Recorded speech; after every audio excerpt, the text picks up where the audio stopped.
नमस्कार। आज हम एक बड़ी मजेदार बात समझने वाले हैं। हम सब ने हमेशा सुना है कि कर्ज एक दलदल है, पर क्या आपने कभी सोचा है कि दुनिया के सबसे अमीर लोग इसी कर्ज का इस्तेमाल और भी अमीर बनने के लिए करते हैं? चलिए आज इसी दिलचस्प पहेली को सुलझाते हैं। ये बात तो हम सबने सुनी है ना? बचपन से सुनते आए हैं कि उधार लेना ठीक नहीं, कर्ज एक मुसीबत है।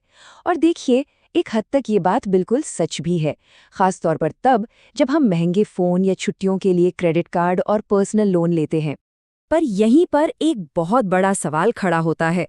अगर कर्ज इतना ही बुरा है, तो दुनिया के सबसे अमीर लोग इससे दूर क्यों नहीं भागते? सच तो ये है कि वो इसे एक हथियार की तरह इस्तेमाल करते हैं, और आज हम इसी राज को समझने वाले हैं।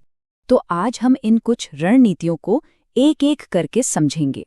सबसे पहले जानेंगे कि कर्ज के दो चेहरे कौन से हैं, और फिर एक-एक करके उन तरीकों पर बात करेंगे जिनसे अमीर लोग पैसा बनाते हैं, बिजनेस से लेकर आपकी अपनी फाइनेंशियल साख तक।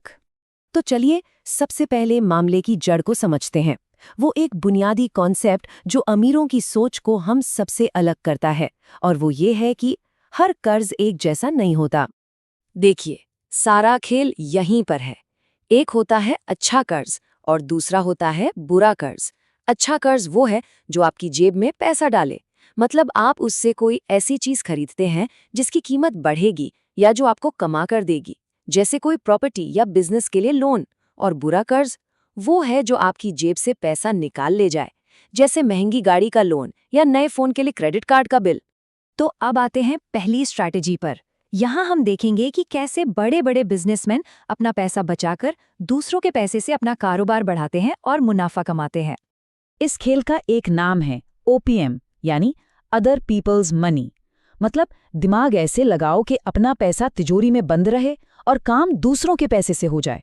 आप संपत्ति खरीदने के लिए उधार ली हुई पूंजी का इस्तेमाल करते हैं ताकि आपका अपना कैश दूसरे जरूरी कामों के लिए बचा रहे। अब आप सोच रहे होंगे कि ये होता कैसे है। बहुत सिंपल है। मान लीजिए आपको पेन बेचने का बिजनेस करना है। आप क्या करते हैं?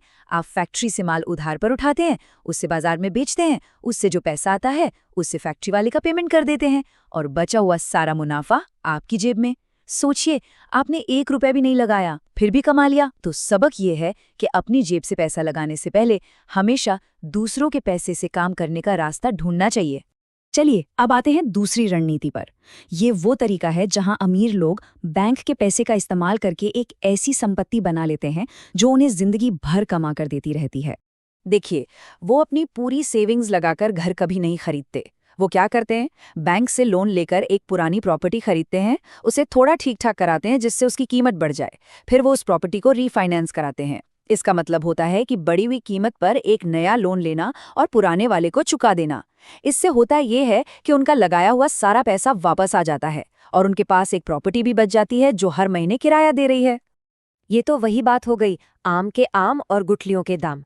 पैसा भी वापस मिल गया और एक ऐसी प्रॉपर्टी भी हाथ में आ गई जो हर महीने कमा कर दे रही है। अच्छा, अब जरा एक ऐसी स्ट्रैटेजी की बात करते हैं जो सुनने में बिल्कुल उल्टी लगती है। मतलब जब शेयर बाजार गिर रहा हो तब पैसा कमाना। हाँ, ये थोड़ी एडवांस चीज है, पर समझना जरूरी है। इसमें बड़े निवेशक क्या करते हैं? वो ब्रोकर्स से किसी कंपनी के शेयर उधार लेते हैं, ये सोचकर कि इसकी कीमत गिरने वाली है। वो उन उधार लिए शेयरों को फौरन बाजार में बेच देते हैं। फिर जब कीमत सच में गिर जाती है तो वो उन्हीं शेयरों को कम दाम पर वापस खरीदकर ब्रोकर को लौटा देते हैं। अब जो बेचने और खरीदने की कीमत के बीच का फर्क होता है, वही उनका मोटा मुनाफा होता है। चलिए अब उस रणनीति को देखते हैं जिसमें छोटे से पैसे से बहुत बड़ा खेल खेला जाता है। इसे कहते हैं लेवरेज। फॉरेक्स जैसे बाजारों में ब्रोकर आपको लेवरेज की सुविधा देते हैं। इसका मतलब ये समझिए कि आपकी जेब में है तो सिर्फ 1000 रुपए, लेकिन आप सौदा कर सकते हैं पूरे 1 लाख रुपए का। यानी आप उधार के पैसों से एक बहुत बड़ी डील कर पाते हैं और बाजार के छोटे से उतार चढ़ाव से भी बड़ा फायदा निकाल सकते हैं।